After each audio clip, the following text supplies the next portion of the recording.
All right. Well, thank you, Cassius, for inviting me to talk about the new paper that I posted to the EpicureanFriends.com site. I want to say that I appreciate everybody's feedback, and I'm sure this is not the final version, but just to share some of the highlights and some of my thinking on bringing this up. For a long time, it bothered me, as I'm sure it does Cassius, because he brings it up about living in a cave all the time, that the whole characterization of the Epicurean school as being completely inaccessible and that they shut themselves off from society and lived like hermits and all this kind of thing. It's just annoyed me for a long time. So the idea for this paper has been rolling around in my brain for some time. There have been drafts that have been sitting around in my Google Drive for quite some time as well. And I finally just hunkered down and finally finished it and at least posted a version of it. So the title is "Where Was the Garden of Epicurus? The Evidence from the Ancient Sources and Archaeology." So that's the title of the paper. But what I wanted to do was look at, first of all, the history, the historical text that we have, and I've provided those to everybody, starting with Epicurus's will. So Epicurus's will tells us that there were two properties. He owned two properties in Athens. One was the garden and one was the residence. One was his house. So the Kepos and the Oikos. So there's definitely two different properties, and this is consistent throughout the whole thing. The question has always been for historians whether the garden and the house were contiguous, whether they were in two separate places. But from what I can see, the house would have been in Melite, which was one of the districts of Athens. Athens was divided up in various demes. I'm not quite sure what the correct pronunciation is, unfortunately. And so there were different districts. We know that another one was the district or the deme of Gargetos, which is what they call the Epicurus the Gargetian sometimes. So that means that his ancestry comes from that other deme in Athens. So Melite was basically, think of it as a neighbor. Think of it as the Bronx whenever you're talking about New York City. So it's a different borough basically in the city. So it goes through. One of the interesting things too then is Cicero's De Finibus, where he talks about passing the garden with Atticus, and I believe I referred to him as Pomponius, and you mentioned that I should definitely refer to him as it was Atticus, right? That was with Cicero on the walk. So whenever they're walking in Athens, they talk about going from the Dipylon Gate to Plato's garden. Plato's Academy, I should say, and that they passed the Epicurus's garden on the way. So the fact that it was outside the city walls is fairly firmly convincing from that one there. But then they also, in Cicero's letters to Memmius, he writes to Memmius because Memmius had bought the ruined house of Epicurus and was going to raise it and make his own villa.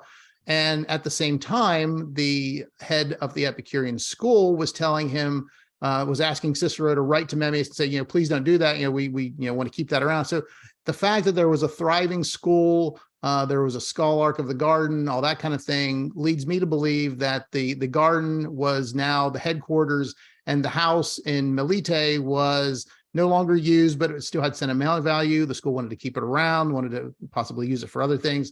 But it was run down enough that Memmius could talk about tearing it down and making his own villa. So those are all the various and sundry ones that I've included at the beginning of the paper.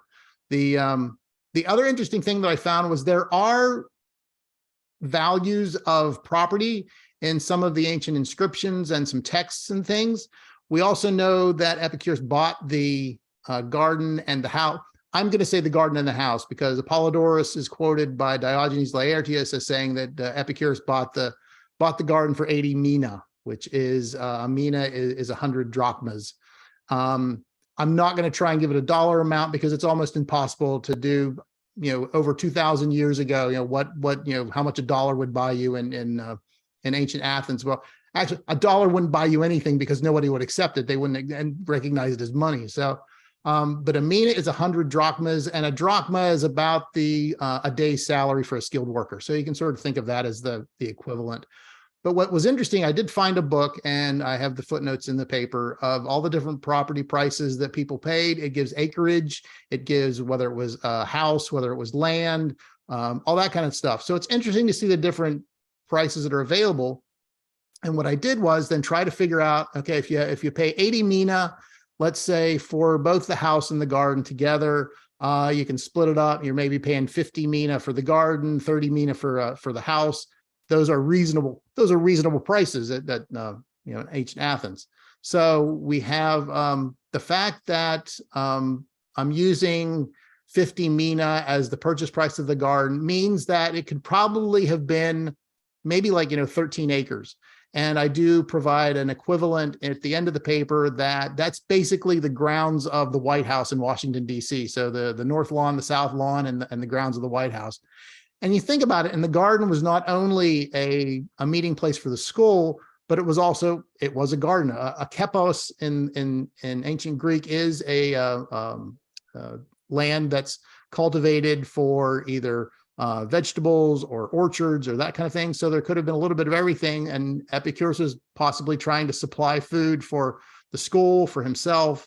And who knows, maybe he was involved in some, commercial activity as well and sell some surplus from the garden as well. There could have also been buildings, residential buildings or other kinds of buildings in the garden. It was big enough.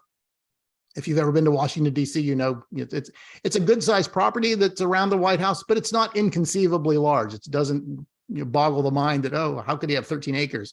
And it just so happens that the academy that Plato taught in was also about 13 acres as well. So it's a comparable size in ancient Athens between the academy, which was a gymnasium. That's where it was an outdoor gymnasium. It was also outside the city walls.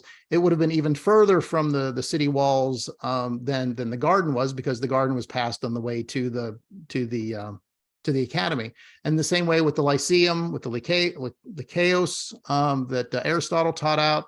Was also outside the city walls. So it's not uncommon to be outside the city walls if you need a large tract of land. So whenever people say that it was outside the city walls, it's not a big deal. You can see here's Melite is to the west of the city, right inside the city walls. And so it is adjacent to the city walls. So I could easily see the house in Melite being just inside the Dipylon gate. And Dipylon, that's the way I'm pronouncing it, just basically means that there were two gates involved. So there was an inner gate and outer gate. There was a courtyard between the two. And I saw it described as basically if you came in the front gate, they could close the gates. And it was basically a killing field if you tried to get into the city. So that was why there were two gates in there. It was also the starting point for the Panathenaic procession that wound its way through the city up to the Acropolis. And so again, the garden is situated on a main thoroughfare, leads into the city. There's a lot of activity going on. It's a road that goes out of the city and goes to different parts of Greece. So it's a busy highway that they're on. So they're not hiding in some side street, some alley. This gives you another idea. So there's Melite again. There's the Dipylon gate right there. And then what I wanted to do was show this image here. And so we can see, so here is, and the names are in Greek. So here's trying to see if I can move the, there we go.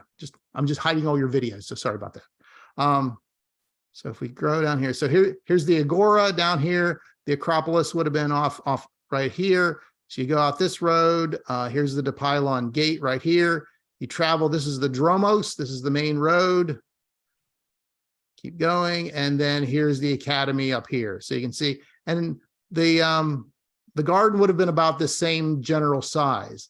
Now, interestingly enough, right around in here is where the archaeologists have found around this area, right here. So see this area right here, this area right here, and other people wanted the garden to be here, but all right around in this area here is where they have found about, I think it was 5 statues of an Epicurean type. And so there are a lot of people who say this is where the garden was located, right in here. And again, if you look at this area up here, it's not going to be one building. I mean, it could very easily have covered this entire area right along there. And these are the modern streets of the city. This is overlaid on. So this was the Dromos. It was also So the part inside the Dipylon Gate was Melite. The part that was outside the city walls is the Keramikos, which was also a graveyard. It was a cemetery. It was also the state cemetery where Athens buried its honored dead. So all along the dromos here would have, and still are actually, that have been excavated, tombstones and commemorative steles and all this kind of thing along there. And I find it interesting that Epicurus would purchase property in the Keramikos near where everybody's buried, because in my mind, it really hammers home the point that death is nothing to us. You know, we can hang out, you know, among all these gravestones and it's no big deal. One of the little points of trivia that I heard today was that whenever Themistocles rebuilt the city walls, it was all, the Keramikos was already a burial ground, but he used a lot of the stone from people's memorial plaques and stones and memorials and that sort of thing, use those stones in the city walls. So that people were not real happy about having their dead relatives' bones disinterred and the stones used in the walls. So that's where that is. I have a number of footnotes in the paper to the Topos Text website. And so this is a really nice website. So if you see topostext.org anywhere in the paper, it will link you to this. So you can see here's the modern city of Athens. Here is, let's go bring this up a little bit.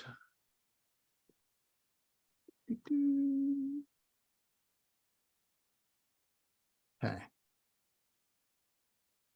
Okay, so right there. So right there is the position at 61 Marathona Street, where the statues were found.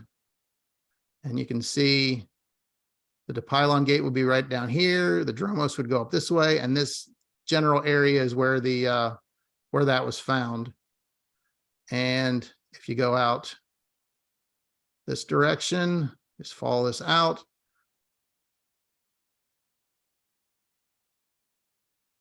You know what? It's going to be easier. Let me show you the other one. So Topos Text is a great website. Well, not only do they give you the map, they do that, but if you scroll down, then they also give you quotes from the ancient texts as to the references to the place that they're referring to. So it's a great website. If we go here, there's also on Google Maps the modern city, and we can see. Oh, I just did it. Okay, so let's see. Okay. So here is the archaeological site of the Keramikos down here. The Dipylon Gate is down there. And if I do a quick search, we'll do this live. So 61 Marathonos is right there. So there's the Dromos would have been right up this direction. This is a major highway right along here. And so there's a giant overpass here that people have said was possibly, so one guy wanted this to be the garden because he had another idea for what he wanted over here, but there's been no archaeological evidence on the under the underpass here. And the statues have all been found either along the Akaleos Street or along Marathonos Street. And so my conjecture is as good as any that this is going to be the general area. Now, if we zoom back out,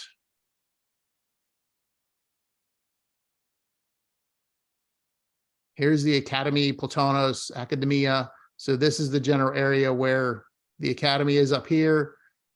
The Acropolis is down there.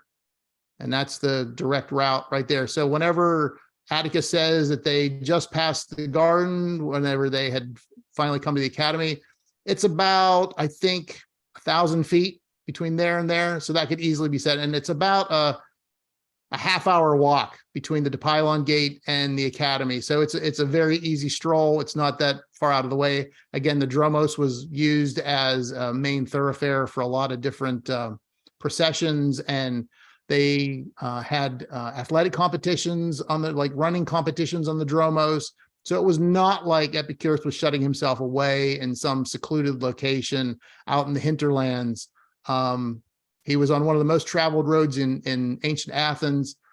He was in the middle of the cemeteries where people would come and visit their dead relatives, and that there were other ceremonies that went on. The Panathenaic procession started at the Pylon Gate right along the Dromos. So I could easily see them lining up down the Dromos to walk up to the Acropolis. So he was not isolated. It was not one single building. I think that's another thing that's important to remember.